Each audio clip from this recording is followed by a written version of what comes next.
In Italy and Serie A, Monza look doomed. It's been a hell of a season for Monza and they currently sit adrift at the bottom of the table with only 15 points and in terrible form. 10 points from safety. So with only 10 games to go, I'm going to take charge and try and save them. And I'm going to try and do it in a completely un-Italian way by using an attacking front five. And when they got used to it, you won't believe what happens to my attacking Monza team. So welcome to Italy. This is Monza. Now, I've got a soft spot for Monza and their beautiful stadium. I love stadiums that are uncomplicated like that. But the team, as we look at Serie A, are pretty much certainties to get relegated. So I'm recording this on the 17th of March with an updated database. Link is below. We've got 10 games to try and get them to safety, but they're already 10 points adrift. Now, if you look at the season as a whole, oh my days, it has been absolutely brutal. Have they only won twice? Yes! Yep, they've only won twice all season. They currently haven't got a win since they beat Fiorentina on the 14th of January. Now, tonight, as I record this, they're playing Parma, which is going to be our first game. And that is absolutely vital because Parma are the team above us. In fact, when you look at the schedule, there's some fixtures coming up now. Parma, Cagliari, Como, Venezia. Absolute vital situation where we must get maybe 3 wins out of those to stand a chance, because then you've got Napoli, Juve, Atalanta. It gets a bit grim. So we're going to do something completely un-Italian. We're not going for that nice cultured defensive style football or even pretty football. We're going all out attack. This team need wins, and to win you need to score goals. So we're going all out attack. So I created a version of this tactic a while ago in the perfect attacking link-up story, and they had the front five perfectly linking up together. It looks wild, and it is wild, but it's our best chance, I think, to get us some points somewhere. So when I got to Monza, I'm actually surprised how much they're struggling. There's some good players like central midfielder Gagliardini, and then Pessina, who's a bit of an FM icon, and he's only 27 years old. Then you've got Petagna up front alongside Motta. There's got some really good players here. I'm going to shove Ganvola in there as well, just purely because he's 6'3". He's got great pace. I want a physical presence up there. And at the back, they've got some good defenders as well. The fullbacks are good at crossing, which is vital for this formation to work. Brindelli actually looks like a really good fullback with crossing of 15. That approach seemed to be the right thing as well. Against Parma, we started fantastically. The selection of Ganvola was justified as he scored the first, and then I knew the fullbacks were going to be vital. This bomb down the left-hand side, whip it in, and there's so many targets to aim at. And again, Vignato's got the ball there. Look at all the bodies in the box. In it goes. Lovely stuff.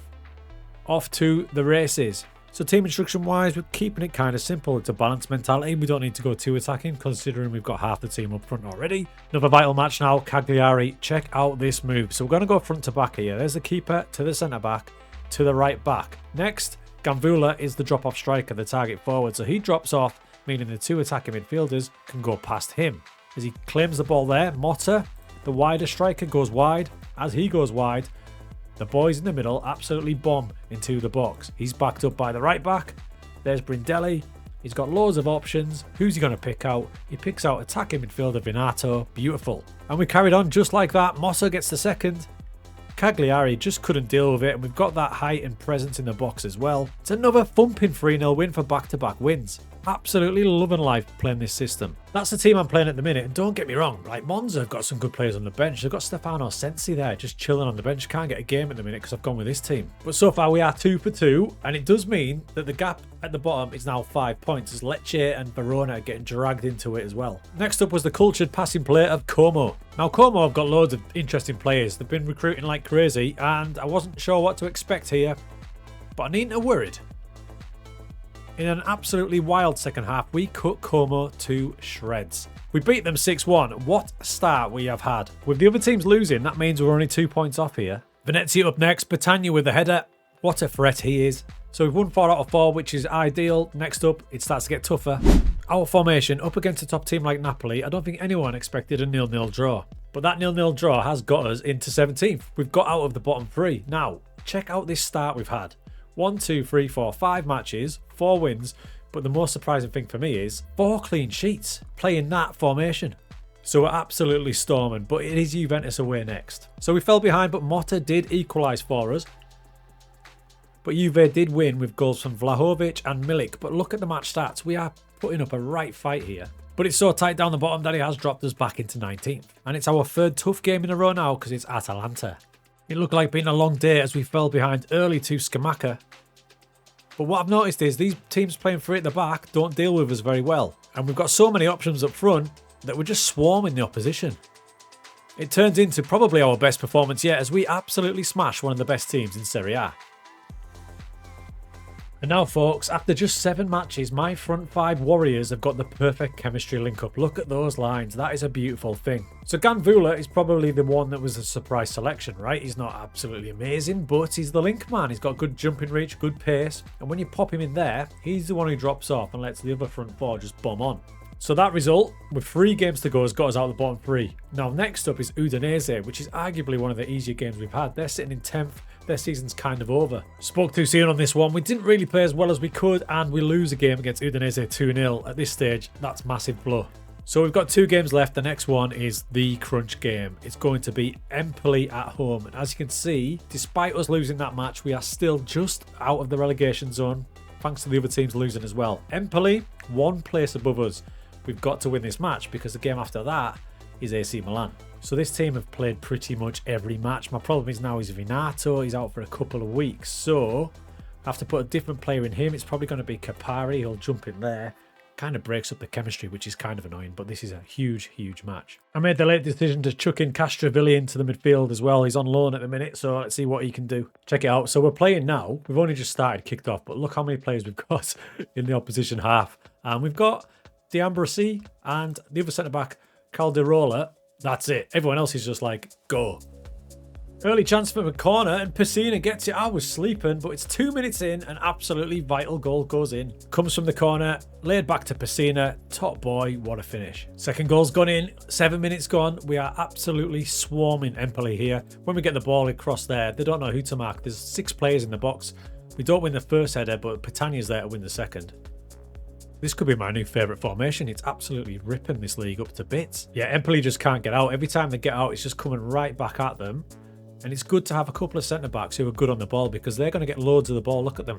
They're starting off pretty much every move because everybody else is halfway up the pitch. Gagliardini is the defensive midfielder. So it's like them 3 at the back there. Keeper's getting involved now. He's even mocking them. Centre-back charging forward. Right back playing like a winger. There's Gagliardini just holding everything together. He gives him it back. I mean, we've got 5 up front, but the right back says, I want a piece of the action. Get in. Soon after, it was 4.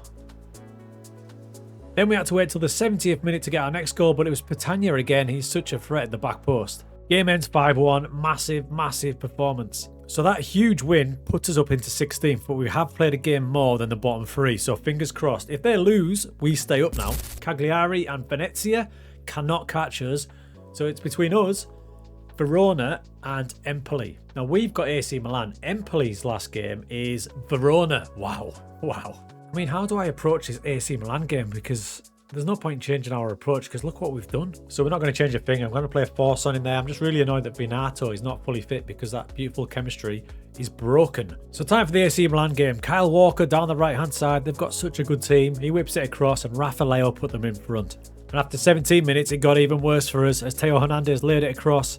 Bit of carnage in the box, and it's an OG. We fought back though, Pessina with a penalty.